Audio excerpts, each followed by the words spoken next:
Hello everyone, I'm Greg Weaver. Welcome to The Audio Analyst.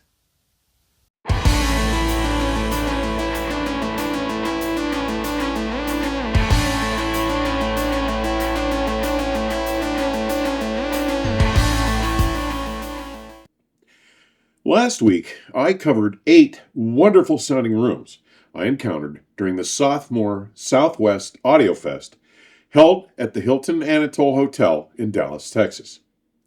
Today, I'll recap my choices for the top 5 performances turned in over that 3-day event.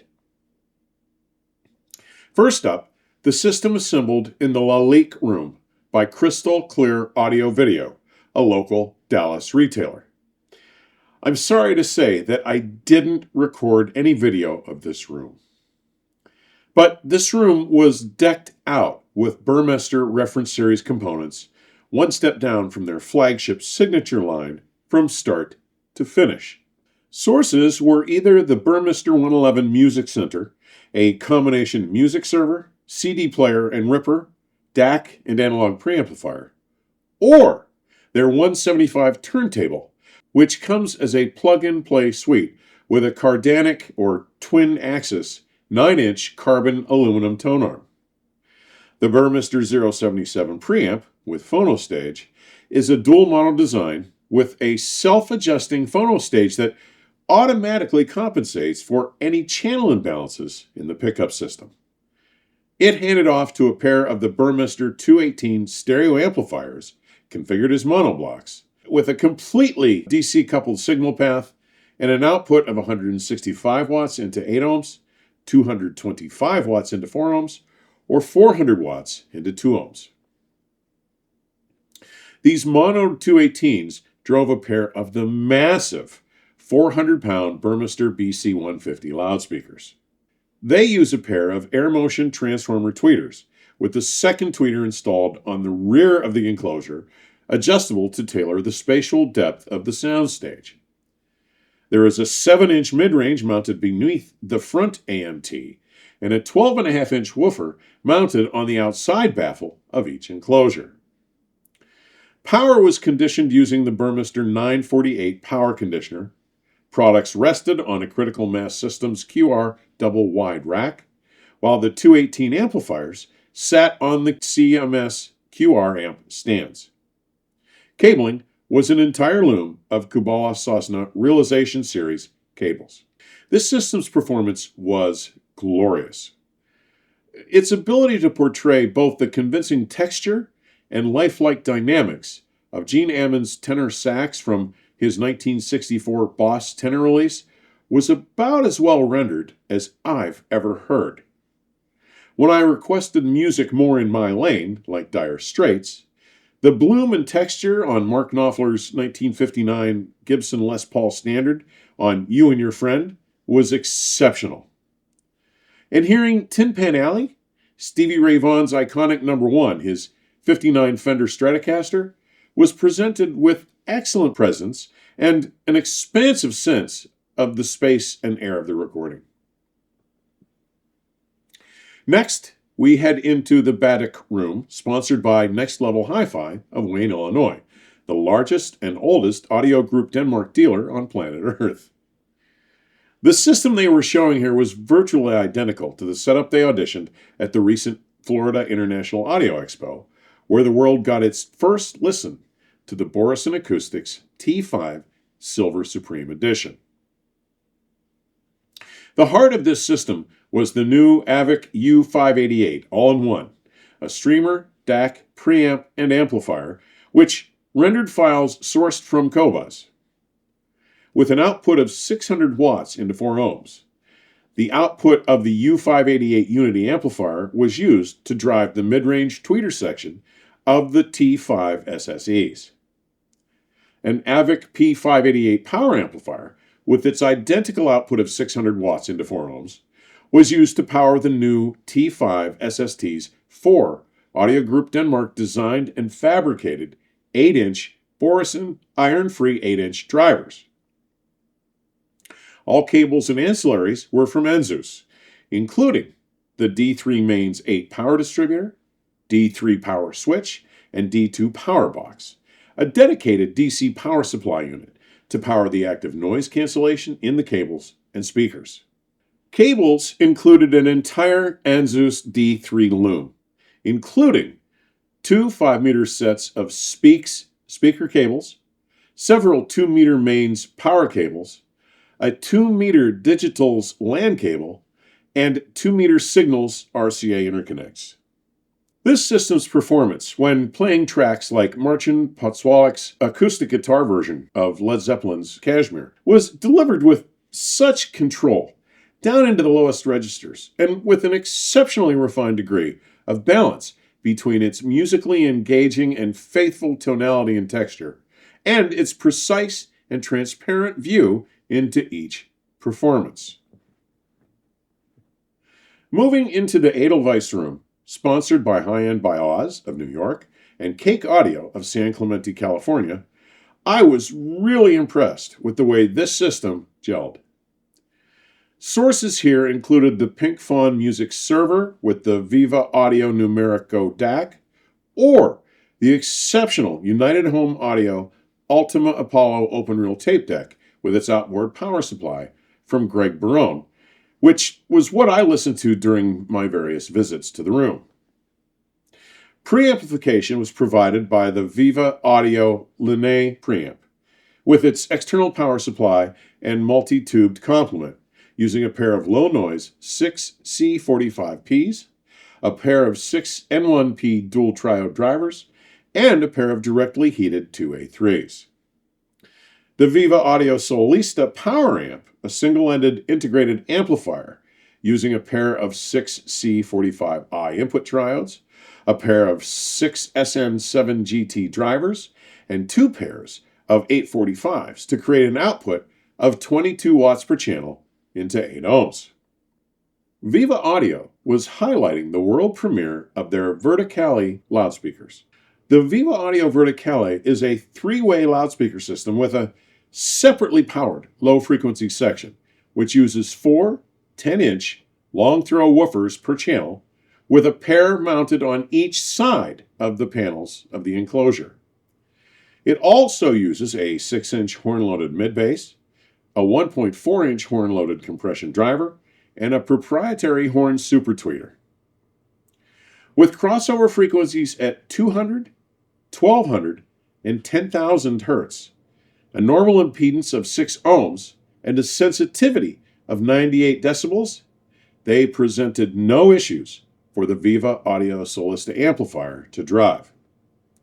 The cabling was mostly from Albedo silver, with Synergistic Research SRX cables on the Verticale bass system, including SRX RCA and power cables. AC conditioning was provided using the SYN audio power conditioner, with gear resting on Adana's ultrasonic X-frame racks. Now, I spent plenty of time here, including some after-hours listening with Greg, and this system continued to grow on me over all those sessions. Its ability to convey vivid tonality with exceptionally faithful timbre, and to present the accurate punch, slam, and scaling of everything Greg fed it was just remarkable. The next room on this list is the Wyeth room, featuring the reference line of MBL Electronics from Germany, as configured and presented by Jeremy Bryan of MBL North America. Streaming was rendered by the MBL 1611F DAC, using 2 top-end converter designs, with the combined output of its 1-bit Delta Sigma and multi-bit converters delivered by its single-stage output electronics to the MBL 6010D preamplifier, with its custom-designed precision potentiometer. Next, a set of 4 massive MBL 9008A mono power amplifiers was used to bi-amplify the remarkable and visually arresting MBL 101 Extreme Mark II loudspeakers. The monstrous 136-pound 9008A monoblocks use 16 output devices to generate a combination of Class A and AB power in a differential balanced monoblock that can also be used as a stereo power amplifier in single-ended mode. Each 9008A can deliver 440 watts into 8 ohms, 840 watts into 4 ohms, or 1000 watts into 2 ohms. But the showstopper here was the crown jewel in MBL's radial Strahler lineup, the MBL 101X Extreme Mark II loudspeaker. Featuring two 6-foot-tall towers, housing MBL's iconic radial Strahler omnidirectional, unique, high, mid, and low-frequency driver membranes arranged in a mirrored array, Diapolito style, flanked by another pair of 6-foot subwoofer towers which house a dozen 12-inch aluminum sandwich drivers, 6 per channel, in an enclosure volume of more than 18 cubic feet, all of which weighs in at over a ton. Now, I've said this before, but if you've never experienced the MBL sound, you'll be unaware that they stage an image unlike any other system, even other omnidirectional loudspeakers. This system's performance was stellar, presenting with a walk around in space and layering, impact that could take your breath away, and exceptional coherence. The system's ability to recreate everything from bass guitar weight to extended and pristine cymbal trails and anything in between was riveting. This brings us to the pièce de résistance of the 2025 Southwest Audio Fest, the remarkable systems. Yes, there was more than one active demo here. That was shown in the Carpenter Ballroom, sponsored by the Valve Amplification Company of Sarasota, Florida, and Acora Acoustics of Scarborough, Ontario, Canada. The Prime system was set up in the cavernous 84-foot long, 31-foot wide, and 18-foot tall space, using both analog and digital sources. LPs were spun on a VPI Avenger Direct statement turntable, housed on their dedicated Vanquish stand. Their Fatboy Gimbal 12, a 3D printed toner, was fitted with the wonderfully overachieving Hana Umami Red MC phono cartridge, which I reviewed for positive feedback and here on the channel. Digital files were rendered using the Orender N30SA music server streamer and sent to the Avendro Colt DAC. The phono stage used was the exceptional Valve Amplification Company's statement, driving the VAC statement line stage, products which I have reviewed for Part-Time Audiophile, which in turn fed a pair of the just-launched 2-chassis VAC Statement 455 IQ Music Block amplifiers, accepting fully balanced or single-ended inputs, and fully balanced from input to output. The 455s use 4 Tungsol 6SN7 GTB twin triodes and 8 Genelex Goldlion KT88 beam power valves, and may be configured for dual mono output of 230 watts per channel, or single channel output of 460 watts mono. When I interviewed VAC's founder, president, and designer, Kevin Hayes, at the VAC factory in Sarasota immediately following February's Florida International Audio Fest, he shared that the 455 IQ music block was built to not only optimize its isolation from external vibrational influences, but also enjoys the implementation of significant enhancements to the power supply to further minimize electromagnetic interactions among the core components, and perhaps uses as many as a dozen other minor, yet synergistic revisions. And damn, what a payoff. These new and enchanting amplifiers drove the Acora VRC loudspeakers in a custom Sunset Fire granite finish. The VRC is the flagship loudspeaker from Acora Acoustics founder and designer Valerio R. Cora, and has taken its name from his initials. As a 3-way bass reflex design, the VRC uses a 1 1/4-inch beryllium tweeter, flanked above and below by a pair of 4.5-inch mid-ranges near the top of the front of its truncated pyramid enclosures, Diapolito style, with a pair of 12-inch woofers located centrally near the lower section of the front baffle. All electronics were supported by Acora racks and cables were a complete loom of Cardus Clear Beyond. This full-on, state-of-the-art system recreated music under its sway with enhanced texture, rendered with very liquid and luxuriant tonality. Its ability to present and project the foundation, the drive and power of whatever music it was serving, was not only exceptionally well represented, but it was downright infectious and provided an uncanny and startling sense of sonic realism. The level of musical engagement, of dynamism, and of the conviction of its ability to portray liveness earned it the top prize at this second Southwest Audio Fest event. As I noted with this system's performance in Florida in February, the air and space of the musical tapestry was recreated in a manner much more convincingly ethereally, more corporally than I have ever heard from previous presentations by these partners. To me, this really speaks to the sonic achievements that Kevin has realized with the advances he has made with his Statement 455 IQ music block amps, devices that he has suggested may soon travel to the audio analyst's reference system for a detailed appraisal. And as remarkable as I found the Acora Acoustics VRC flagships to be, I want to talk about the absurdly superb performance turned in by the second system in the smaller anteroom at the rear of the main space. Here, an Orrender A1000 streamer DAC sent its output to the VAC Master preamplifier, then on to the single chassis VAC Master 300 IQ music block amplifier.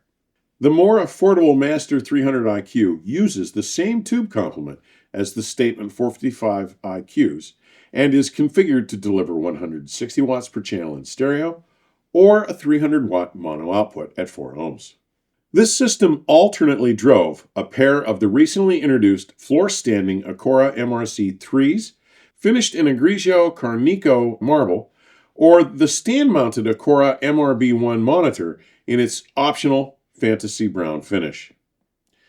The MRC3 is a 2.5-way bass reflex design using 3 7-inch ceramic bass mid-range drivers and a 1-inch ultra-hard ceramic dome tweeter, while the MRB1 is a 2-way design using just one 7-inch ceramic bass mid-range driver with a 1-inch ultra-hard ceramic dome tweeter.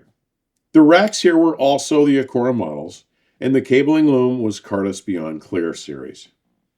Now, as exceptional as the Acora Acoustics VRC loudspeaker has proven to be, I must say that the exceptional levels of resolution and resultant transparency, extension at both extremes, especially their superbly represented bass impact and pitch definition, and the remarkably honest tonality that the MRB1 and the entire MRC lineup offer are more than merely very good, they are extraordinarily good. This lineup may prove to be the most significant Acora product introductions yet. As such, I will be receiving a set of these new models soon for a serious audition here at Audio Analyst Central. Well, that's a wrap for my room coverage of the Sophomore Southwest Audio Fest.